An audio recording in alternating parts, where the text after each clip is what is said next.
2025 के railway group D के विभिन्न पालियों में पूछे गए प्रश्नों का संकलन यहाँ पे है। बहुत सारे लोगों का ये रिक्वेस्ट था कि रेलवे वाले जो भी क्वेश्चन आ रहे हैं उसको भी डिस्कस कर दिया करिए, तो आज के बाद मैं कोशिश करूँगा कि रेलवे के ग्रुप डी में विभिन्न शिफ्टों में पूछे गए क्वेश्चनों को भी हम लोग डिस्कस कर लेंगे। प्रश्न संख्या 1 से स्टार्ट कर। वर्ष 2025 में Laureus world sportsman of the year के प्रतिष्ठित खिताब से किसे सम्मानित किया गया है? तो स्वीडन के मोंडो डुप्लेटिस को। इनको पॉल वाल्टर आर्मडेट भी बोला जाता है। नेक्स्ट क्वेश्चन पे आ जाते हैं। लॉरियस वर्ल्ड स्पोर्ट्स अवार्ड 2025 के विजेताओं की घोषणा कहाँ पे हुई थी? तो मैड्रिड में हुई थी 21 अप्रैल 2025 को। लॉरियस वर्ल्ड अवार्ड 2025 में world sportsman women of the year का खिताब किसे मिला है? यूएसए की सिमोन बाइल्स को मिला है। लॉरियस वर्ल्ड अवार्ड 2025 में लाइफ टाइम अचीवमेंट अवार्ड किसे दिया गया है? यूएस के कैलिस लेटर को मिला है। वर्ष 2025 में किस प्रसिद्ध अर्थशास्त्री को मरणोपरांत पद्म भूषण से सम्मानित किया गया है? विवेक देवराय को सम्मानित किया गया है साहित्य एवं शिक्षा के क्षेत्र में। वर्ष 2025 में कुल कितने व्यक्तियों को पद्म पुरस्कार के लिए चुना गया है? तो कुल 129 हस्तियों को, जिसमें 7 पद्म विभूषण, 19 पद्म भूषण और 13 पद्मश्री के लिए सम्मानित किया गया। 70वें राष्ट्रीय फिल्म पुरस्कार जो अक्टूबर 2024 में हुआ था, उसमें दादा साहब फाल्के पुरस्कार से किसे सम्मानित किया गया? तो मिथिन चक्रवर्ती को, और यह 54वां पुरस्कार था। 2025 में 71वां दादा साहब फाल्के पुरस्कार किसे प्रदान किया गया? मलयालम सुपरस्टार मोहनलाल को। जून 2025 में जम्मू कश्मीर के मुख्यमंत्री कौन रहे हैं? नेशनल कॉन्फ्रेंस के नेता उमर अब्दुल्ला थे। वन नेशन वन इलेक्शन गठित उच्च स्तरीय समिति के अध्यक्ष कौन है? तो पूर्व राष्ट्रपति रामनाथ कोविंद ने। अप्रैल 2025 में भारत के 23वें विधि आयोग के अध्यक्ष के रूप में किसे नियुक्त किया गया है? तो न्यायमूर्ति दिनेश महेश्वरी को। 130वें संविधान संशोधन विधेयक 2025 के अनुसार यदि कोई मंत्री गिरफ्तार होता है और उसे 30 दिन तक जमानत नहीं मिलती है तो क्या होगा? 31वें दिन उसका पद स्वतः ही क्या हो जाएगा? रिक्त हो जाएगा। साइंस के क्वेश्चन को देख लेते हैं। किसी वस्तु पे 20 न्यूटन पे बल लगाया जाए, वो 5 मीटर विस्थापित होती है, तो कार्य बताइए। तो वर्क इक्वल टू क्या होगा? फोर्स इंटू डिस्प्लेसमेंट होगा, तो 100 जूल यहाँ पे कार्य हो जाएगा। 20 मल्टीप्लाई बाई 5 कर देंगे तो। नेक्स्ट क्वेश्चन पे देख लेते हैं। किसी वस्तु पे 2.5 न्यूटन का बल लगाने पर विस्थापन विपरीत दिशा में होता है, तो कार्य कितना होगा? जिधर बल लगा रहे हैं उधर विस्थापन होगा तो कार्य पॉजिटिव होगा। जिधर बल लगा रहे हैं अपोजिट डायरेक्शन में विस्थापन हो रहा है तो कार्य निगेटिव होगा।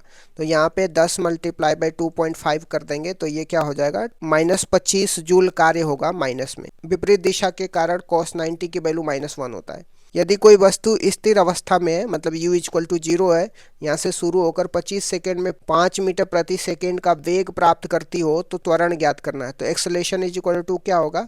v minus you divided by T होता है। तो यहाँ पे 0.2 सेकेंड होगा। आप इसे फॉर्मूला पे रख के लगा देना। दूरदृष्टि दोष को हाइपरमेट्रोपिया बोलते हैं। इसको ठीक करने के लिए किस लेंस का उपयोग किया जाता है? तो कॉन्वेक्स लेंस या उत्तल लेंस को यूज।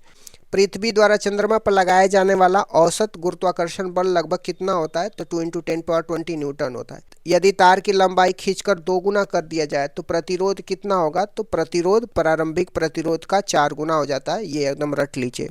यदि विद्युत धारा को दोगुना कर दिया जाए, प्रतिरोध स्थिर रहे, तो विद्युत हीट पर क्या प्रभाव पड़ेगा? हीट क्या हो जाएगा? 4 गुना बढ़ जाएगा। केमिस्ट्री और बायोलॉजी से रिलेटेड क्वेश्चन को देख लेते हैं। जिंक ऑक्साइड का आणविक द्रव्यमान, जिसको मॉलिक्यूलर मास बोलते हैं, कितना होता है? तो 81.38 होता है। एसिटिक एसिड, जिसका फॉर्मूला CH3COOH होता है, के पूर्ण आस्कीकरण से मुख्य रूप से क्या प्राप्त होता है? तो कार्बन डाइऑक्साइड और जल प्राप्त होता है। कौन सा ऊतक मृत कोशिका से बना होता है और पौधे को कठोरता प्रदान करता है? स्कैलेनकाइमा होता है। पुरुष में मुख्य रूप से कौन सा जनन हार्मोन्स पाया जाता है? टेस्टोस्टेरोन पाया जाता है। फ्लोएम ऊतक का मुख्य कार्य क्या है? पौधों के विभिन्न भागों में भोजन को पहुंचाना। कोरोशन के कारण कॉपर की सतह पे किस रंग की परत जम जाती है? हरे रंग की परत जम जाती है।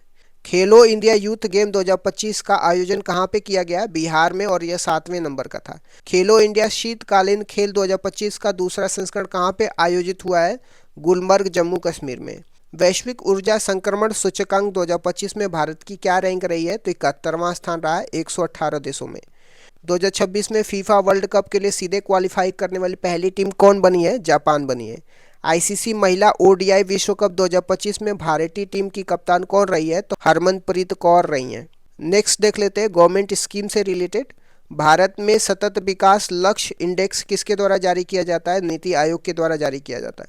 भारत का पहला एआई संचालित आंगनबाड़ी कहाँ लॉन्च किया गया है? नागपुर, महाराष्ट्र, बड़ाना गांव में। नया पंबन ब्रिज किस प्रकार का पुल है? यह भारत का पहला वर्टिकल लिफ्ट रेलवे समुद्री पुल है।